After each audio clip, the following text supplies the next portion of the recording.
أعوذ بالله من الشيطان الرجيم بسم الله الرحمن الرحيم الحمد لله الصلاة والسلام على رسول الله അസ്സലാമു അലൈക്കും വറഹ്മത്തുള്ളാഹി വബറകാതുഹു. സൂറത്തുൽ ഇൻസാൻ അതിൻ്റെ 24-ാമത്തെ ആയത്താണ് ഇന്ന്. അതിൽ അല്ലാഹു സുബ്ഹാനഹു വ തആല പറയുന്നുണ്ട്, അഊദു ബില്ലാഹി മിനശ് ശൈത്വാനിർ റജീം ഫസ്ബിർ ലി ഹുക്മി റബ്ബിക വലാ തുതിഉ മിൻഹും ആസിമൻ ഔ കഫൂറ എന്ന് പറഞ്ഞിട്ട്. അപ്പോൾ ഇന്നലത്തെ തൊട്ട് മുമ്പത്തെ ആയത്തിൽ അല്ലാഹു സുബ്ഹാനഹു വ തആല പറഞ്ഞത് ഇന്നാ നഹ്നു നസ്സൽനാ അലൈക്കൽ ഖുർആന തൻസീല, തീർച്ചയായിട്ടും നാം നിന്നിലേക്ക് ഇറക്കി തന്നിരിക്കുന്നു ഈ ഖുർആനെ ഘട്ടം ഘട്ടമായിട്ട്. എന്നിട്ട് അല്ലാഹു സുബ്ഹാനഹു, അപ്പോൾ അതിൻ്റെ ഒരു കോണ്ടെക്സ്റ്റ് എങ്ങനെയാണെന്ന് വെച്ചാൽ ഞാൻ ഈ മുമ്പത്തെ വീഡിയോയിൽ സൂചിപ്പിച്ച പോലെ മക്കത്തെ മുശ്രിക്കുകൾ അന്ന് റസൂലുള്ളാഹി സ്വല്ലല്ലാഹു അലൈഹി വസല്ലമിൻ്റെ നുബുവത്തിനെ കുറിച്ചിട്ടും വിശുദ്ധ ഖുർആനെ കുറിച്ചിട്ടൊക്കെ സംശയം പ്രകടിപ്പിച്ചിരുന്നല്ലോ. ഇത് അല്ലാഹു സുബ്ഹാനഹു വ തആലയുടെ അടുത്ത് വരുന്നതല്ല, മുഹമ്മദ് സല്ലല്ലാഹു അലൈഹി വസല്ലം ഉണ്ടാക്കിയെടുക്കുന്നതാണെന്നൊക്കെ പറഞ്ഞിട്ട്.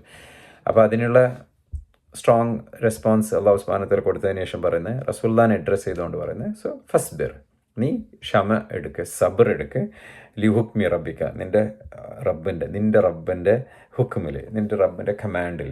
അപ്പോൾ അല്ലാഹു സുബ്ഹാനഹു വ തആല റസൂലുള്ളാഹിനോട് കമാൻഡ് ചെയ്യുമല്ലോ, ഒരു മുസ്ലിം എന്ന നിലയ്ക്ക് എന്തൊക്കെ കാര്യങ്ങളാണ് ചെയ്യേണ്ടത്, എന്തൊക്കെ കാര്യങ്ങൾ ചെയ്യാൻ പാടില്ല, എങ്ങനെയാണ് ദഅവത്ത് ചെയ്യേണ്ടത് എന്നൊക്കെ പറഞ്ഞിട്ട്. അപ്പോൾ ആ ഒരു ഹുക്മ അല്ലാഹു സുബ്ഹാനഹു വ തആലൻ്റെ ആ ഒരു കമാൻഡിൽ നീ സബറോടെ കാര്യങ്ങൾ ചെയ്തു പോ. ഇവർ ചെയ്യുന്നതിൻ്റെ കുറിച്ച്, ഇവർ മറ്റുള്ളവർ പറയുന്നതോ ചെയ്യുന്നതോ അവരെ കുറിച്ചിട്ട് ഡോണ്ട് ബോദർ എന്നുള്ള തരത്തിൽ ആ ഒരു മോറൽ ബൂസ്റ്റ് ആണ് ഇതിലൂടെ കൊടുക്കുന്നത്. റബ്ബ് എന്നാണ് അള്ളാഹു പറയുന്നത്, ലി ഹുക്മി റബ്ബിക്ക.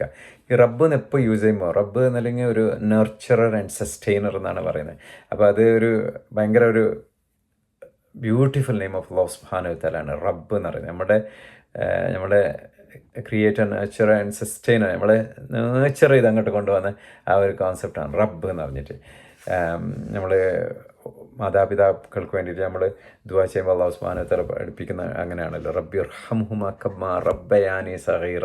എങ്ങനെയാണ് എൻ്റെ ചെറുപ്പത്തിൽ എൻ്റെ മാതാപിതാക്കൾ എന്നെ ഇതാക്കിയത്, അതുപോലെ റബ്ബയാനി സഗീറ, ഞാൻ ചെറുപ്പത്തിലുണ്ടാകുമ്പോൾ എന്നെ എങ്ങനെയാണ് അവർ നർച്ചർ ചെയ്ത് കൊണ്ടുവന്നത്, അതുപോലെ നീ അവർക്ക് റഹ്മത്ത് ചെയ്യണേന്ന് പറഞ്ഞിട്ടൊരു ദുആ വിശുദ്ധ ഖുർആനിലൂടെ അല്ലാഹു സുബ്ഹാനഹു വ തആല നമ്മളെ പഠിപ്പിച്ചു തരുന്നത്. നമ്മുടെ മാതാപിതാക്കൾക്ക്, നമ്മുടെ ഉപ്പ എങ്ങനെ നമ്മൾ ദുആ ചെയ്യണമെന്ന്. റബ്ബി ഇർഹംഹുമാ കമ്മാ റബ്ബയാനി സഗീറ, അല്ലാഹുവേ നീ അവർക്ക് കാരുണ്യം ചൊരിയണേ, എൻ്റെ മേൽ അവർ കാരുണ്യം ഇതാക്കിയത്, കരുണയോടെ എന്നെ ചെറുപ്പത്തിൽ എന്നെ പോറ്റി വളർത്തി കൊണ്ടുവന്ന്, അതുപോലെ നീയും അവരോട് കരുണ കാണിക്കണമെന്ന് പറഞ്ഞിട്ടാണ് അതുവ. അപ്പോൾ അതുവ നമ്മൾ ഈ പരിശുദ്ധമായ റമദാനിൽ നമ്മളെ മാതാപിതാക്കൾക്ക് വേണ്ടിയിട്ട് നമ്മൾ വർദ്ധിപ്പിക്കേണ്ടതാണ്. അല്ലാഹു സുബ്ഹാനഹു വ തആല നമ്മളെ മാതാപിതാക്കൾക്ക്, മരിച്ചുപോയവരും ജീവിച്ചിരിപ്പുള്ള ആൾക്കാർക്കൊക്കെ നമ്മൾ ദുആ ചെയ്യണം. മരിച്ചുപോയ ആൾക്കാർക്ക് അവർക്ക് എന്താ പറയുക, അവരുടെ മഗ്ഫിറത്തിന് വേണ്ടിയിട്ടും അവർക്ക് റഹ്മത്തും, അള്ളാഹുവിൻ്റെ മഗ്ഫിറത്തും റഹ്മത്തും കിട്ടാനും, ജീവിച്ചിരിക്കുന്ന നമ്മുടെ മാതാപിതാക്കൾക്ക് ആരോഗ്യ ആഫിയത്തും കൊടുക്കാനും, അവർക്ക്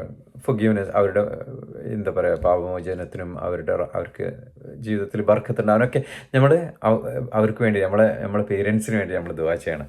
അപ്പോൾ അവിടെയാണ് റബ്ബ് എന്ന് ഞാൻ പറഞ്ഞത്, ലി ഹുക്മി റബ്ബിക്കാന്ന്. അപ്പോൾ അല്ലാഹു സുബ്ഹാനഹു വ തആല റസൂലുള്ളാഹി സ്വല്ലല്ലാഹു അലൈഹി വസല്ലമിനെ സമാശ്വസിപ്പിക്കുമ്പോൾ പറയുന്നത്, നീ ക്ഷമ എടുക്ക്, സബർ എടുക്ക് നിൻ്റെ റബ്ബിൻ്റെ ഹുക്മിൽ.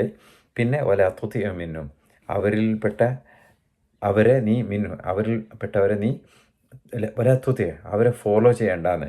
പ്രത്യേകിച്ചും ആസിമൻ ഔ കഫൂറ, അവരിൽപ്പെട്ട പാപികളായവരും പിന്നെ കഫൂർ എന്ന് പറഞ്ഞെങ്കിൽ അവിശ്വാസികളുമായ. അപ്പോൾ അവിശ്വാസികളും പാപികളുമായ അവരെ നീ ഫോളോ ചെയ്യേണ്ട, നിൻ്റെ റബ്ബിൻ്റെ ഹുക്കുമിൽ നീ സബർ എടുത്ത് മുന്നോട്ട് പോകുന്നു. അപ്പോൾ സബർ, നമ്മൾ ഈ ഒരു കാര്യം ചെയ്യുമ്പോൾ, നമ്മൾ ഈ ദീനിപരമായ കാര്യങ്ങൾ ചെയ്തു പോകുമ്പോൾ സബർ ഭയങ്കര ഇമ്പോർട്ടൻ്റ് ആയിട്ടുള്ളൊരു സംഭവമാണ്. അല്ലാഹു സുബ്ഹാനഹു വ തആല സൂറത്തുൽ ബഖറയിൽ പറയുന്നുണ്ടല്ലോ, വസ്തഈനു ബിസ്സബ്രി വസ്സല ഇന്നല്ലാഹ മഅസ്സാബിരീൻ.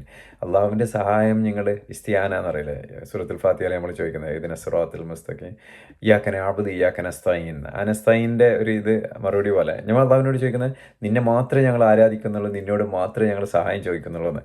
എന്നിട്ട് സൂറത്തുൽ ബഖറയിലേക്ക് വരുമ്പോൾ, സൂറത്തുൽ ബഖറയിൽ അല്ലാഹു സുബ്ഹാനഹു വ തആല പറയുന്നുണ്ട്, നിങ്ങൾ അള്ളാഹുവിൻ്റെ സഹായം തേടേണ്ടത് നിസ്കരിച്ചുകൊണ്ടും ബിസ്സബ്രി വസ്സല, സബർ എടുത്തുകൊണ്ടും നിസ്കരിച്ചു കൊണ്ടുമാണ്. ഇന്നല്ലാഹ മഅസ്സാബിരീൻ, തീർച്ചയായിട്ടും അല്ലാഹു സബർ എടുക്കുന്നവരുടെ കൂടെയാണ്. അപ്പോൾ സബർ ആണ് ഈ ഒരു ആയത്തിൻ്റെ ഒരു ഉള്ളടക്കം. എന്നിട്ട് നമ്മൾക്ക് ചുറ്റുമുണ്ടാകുന്ന ഡിസ്ട്രാക്ഷൻസ്, അത് റസൂലുള്ളാഹി സ്വല്ലല്ലാഹു അലൈഹി വസല്ലമിന് അന്നത്തെ ഖുറൈശികളിൽപ്പെട്ട പാപികളും അവിശ്വാസക്കാരും കാഫിറുകളായിരുന്നു. നമുക്ക് ചുറ്റും ഉണ്ടാവാം ആൾക്കാരെ നമ്മളെ ഡിസ്ട്രാക്ട് ചെയ്യാനും, ദുനിയാവിൻ്റെ ആ ഒരു ജിഗിലേക്ക് നമ്മൾ പിടിച്ചു വലിക്കാനും. പക്ഷേ നമ്മൾ സബറോടെ അള്ളാഹുവിൻ്റെ ഈ ഹുക്കുമിൽ അള്ളാഹു സുബ്ഹാനഹു വ തആല പ്രിസ്ക്രൈബ് ചെയ്ത ദീനിൻ്റെ ചട്ടക്കൂട്ടിൽ നിന്നുകൊണ്ട് നമ്മൾ ജീവിതം മുന്നോട്ട് കൊണ്ടുപോകണം. അതിന് സബർ വേണം. ആ സബർ പക്ഷേ അള്ളാഹു സുബ്ഹാനഹു വ തആല നമ്മുടെ കൂടെ ഉണ്ടാവും. അതാണ് അള്ളാഹു സുബ്ഹാനഹു വ തആല അള്ളാഹിൻ്റെ റബ്ബ് എന്ന പേര് പറഞ്ഞുകൊണ്ട് ഇവിടെ പറയുന്നത്, ഫസ്ബിർ ലി ഹുക്മി റബ്ബിക, നീ സബർ എടുക്ക് അള്ളാഹുവിൻ്റെ ഹുക്കുമിൽ നീ സബറെടുത്ത് അങ്ങനെ ഇരിക്കും, ഇവരൊന്നും മൈൻഡാക്കണ്ട, ഫോളോ ചെയ്യേണ്ടെന്ന് പറഞ്ഞിട്ട് ആണ് പറഞ്ഞു കൊടുക്കുന്നത് റസൂലുള്ളാഹി സ്വല്ലല്ലാഹു അലൈഹി വസല്ലം. അള്ളാഹു സുബ്ഹാനഹു വ തആല സബറോടെ ജീവിക്കുകയും ആ അള്ളാഹുവിൻ്റെ ഹുക്മ, അള്ളാഹു പ്രിസ്ക്രൈബ് ചെയ്ത എന്താ പറയുക ചെയ്യേണ്ട കാര്യങ്ങൾ ചെയ്തുകൊണ്ടും അള്ളാഹു ചെയ്യരുതെന്ന് പറയാതെ കാര്യങ്ങൾ ചെയ്യാതെ ഇരുന്നു കൊണ്ടും അള്ളാഹു തൃപ്തിപ്പെട്ടുകൊണ്ട് ജീവിച്ച് മുന്നോട്ട് പോകുന്ന ആൾക്കാരുടെ കൂട്ടത്തിൽ അള്ളാഹു സുബ്ഹാനഹു വ തആല നമ്മളെല്ലാവരും ഉൾപ്പെടുത്തി അനുഗ്രഹിക്കട്ടെ. വാഹൃദാന അൽഹംദുലില്ലാഹി റബ്ബിൽ ആലമീൻ. അസ്സലാമു അലൈക്കും.